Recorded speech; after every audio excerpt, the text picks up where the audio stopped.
So I have a big smile on my face because I love Aquariuses and I love kind of Aquarian energy just in general.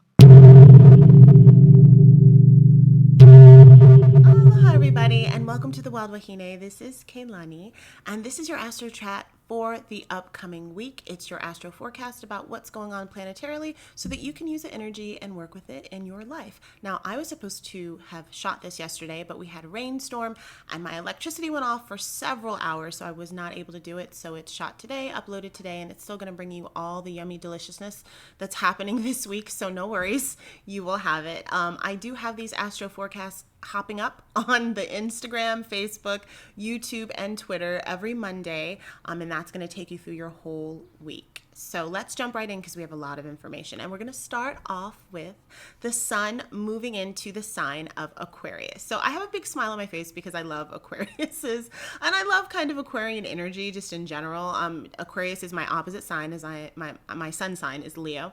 And so I just have people that are near to dear to me in my heart that are Aquarians, and I just love kind of this signature. So we've been talking anyway about a lot of Aquarius energy just because we had the Jupiter-Saturn conjunction that happened December 21st, and there's a lot of our outer planets in Aquarius, and Aquarius is really just going to be activated, as well as like all of the fixed signs. When I say that, that means Taurus, that means Leo, that means Scorpio, and that means Aquarius. So this upcoming year, the fixed signs, those four that I just said, are going to be the ones that are kind of like carrying the brunt of a lot of this energy for this upcoming year. That's neither a bad nor a good thing. It just means that just the way that the planets are moving for this year, those signs are going to be a little bit more activated, but we're all going to generally feel it anyway, so no one's escaping.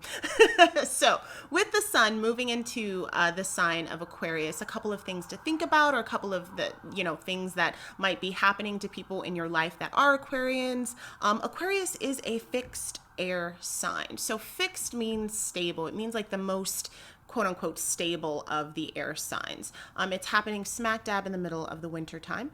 And that is a time where it is probably the coldest, or depending upon where you are, the snowiest, the rainiest.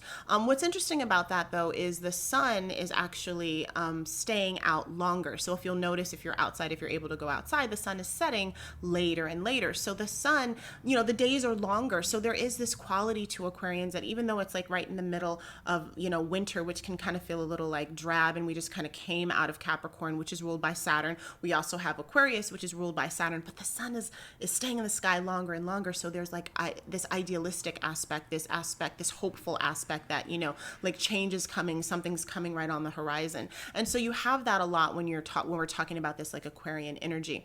There's this quality of newness, this quiet quality of, reform.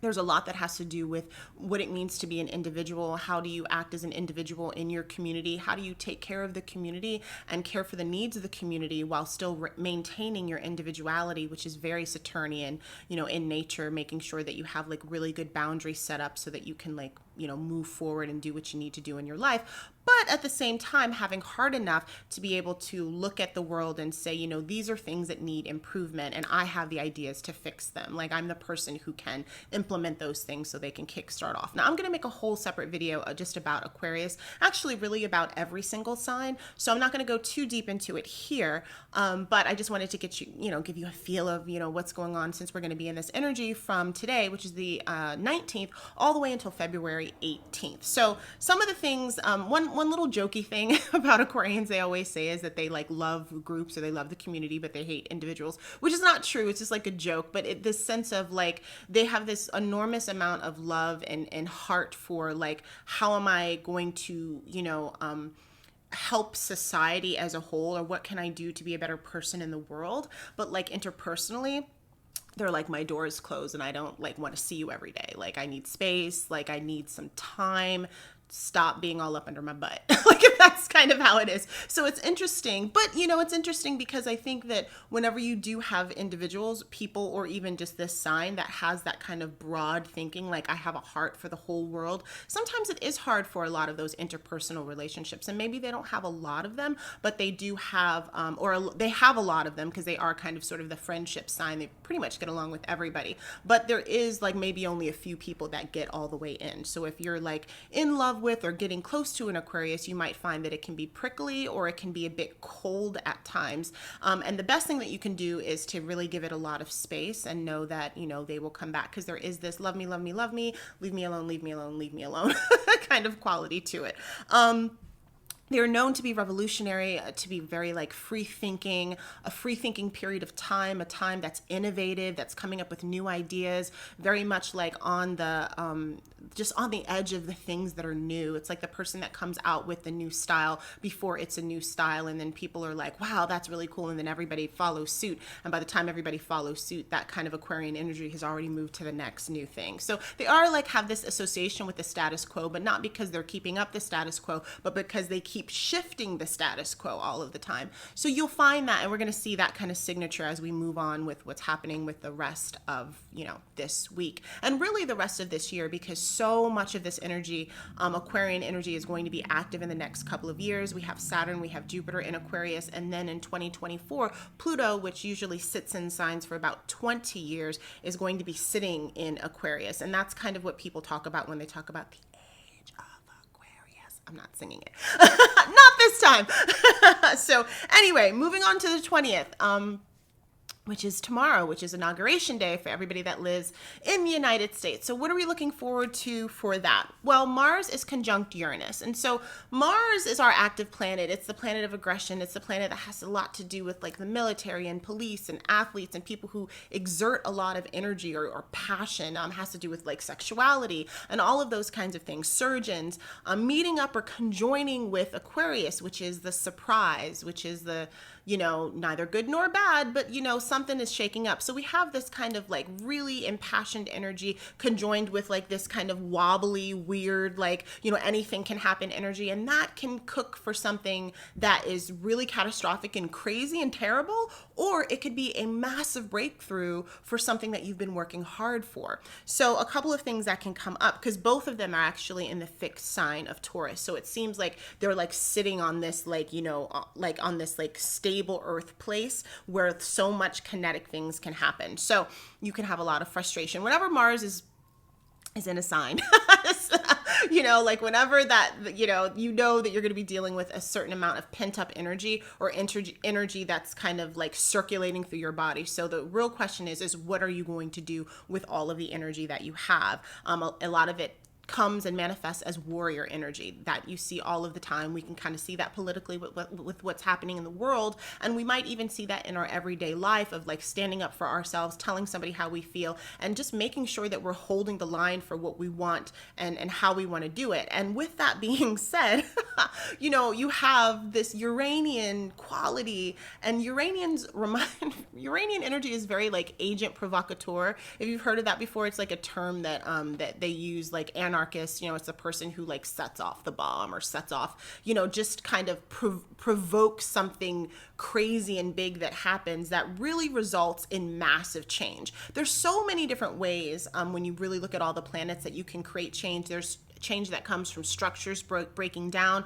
There's change that comes from uniting with other things. Uranian change is like like I had no idea. That came out of left field. It's a sucker punch. It's a windfall. It's like, here's all the money, because so-and-so passed away and you're like really sad about that. But then they left you this house or they left you this money and you're like, oh my God, like that totally changed my life. It's booking the job, that you've been wanting to book that changes your whole career and changes your life. So there's a lot of like kinetic, weird, you don't really exactly know where it's going to be. And just if you're doing anything that's difficult right now, this is a really good time to kind of lock in and say, okay, I'm going to use the energy that I have and also the kind of instability to kind of focus it towards things that I want to get done, because that's a very proactive way of using the energy. So you can have breakthroughs. It can be quite erratic. In your mind, it could feel very erratic. It could be a little unstable for your finances just because both of these planets are in Taurus. It could be unstable for the home life, for just the physicality of your home too, like if things are falling apart or, you need to fix things in your home or things are breaking down. So kind of sort of look for that. Just turning my page. There's also an interesting moon conjunction with Pluto, which at the same time. So there is this quality, since the moon is in Aries at this moment and Pluto is in Capricorn, that, you could feel emotionally, because, the moon has to do with like our emotions and how we feel about things. So with all of this kinetic, sporadic, erratic energy that's happening inside, we can just feel like we're dying. Essentially, we could feel that. I mean, and not to say that we're physically dying, but just feeling like you're not in control. You're not in control of your emotional life, that things are kind of falling apart for you.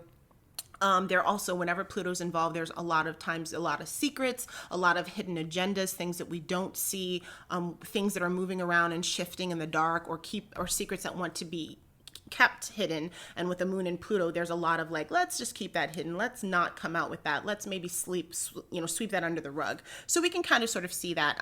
Interesting thing is that when we have difficult energy, we can use difficult energy to get difficult things done. And that's kind of what I want to say with this, because it is kind of wonky energy that's happening on the 20th, 21st. It's kind of sort of sporadically all this week, but really tomorrow that's going to come to a head. So a couple of things that you can do to get on top of this energy is, one, to slow down. Whenever Uranus is involved in anything, because it's so sporadic and you have Mars just moving so fast, you slow down. You just you don't meet the energy unless you're using it to get something done. If you feel overwhelmed by it, the best thing to do is to slow down, to be methodical, step by step by step. Try to get things done, tick off your list, be very constructive in the goals that you want to do and focus. And also just no risk taking right now. Not a really good idea to just kind of haphazardly do crazy things, because it's so unstable. You could win, but you could really lose too, in a really big way. So you just want to be careful of that. Around the 22nd, 23rd, 24th-ish, all throughout that time, Mars is squaring Jupiter. So all the energy that we just talked about that was kind of cooking, that was sporadic and whatever, Jupiter is like the big release. So it's kind of releasing itself all over the place. It can manifest itself in aggressive leadership. It can manifest itself in an expansive power base, kind of like igniting people from like a larger group. It can be success after hard work, which is wonderful. So if you use this time, like for the next couple of days, to really get some stuff done, you might see that like what you gain from it is just a great gain. And so that's a really beautiful thing too. So if you have a couple of things that you've been like hiding from and you didn't want to do and you've been avoiding, really good time to get in there and do it, because you were going to see like a really good reward for it. And again, it just has a lot to do with like athletes and patriots and patriotism. And when we go kind of sort of to politics, there's also this really interesting trine to the moon and Jupiter as well. So it feels like it's going to be like these two different factions, almost, people who are kind of activating to get things done, and then people with the moon in Jupiter who have like an emotional relief and they're actually feeling good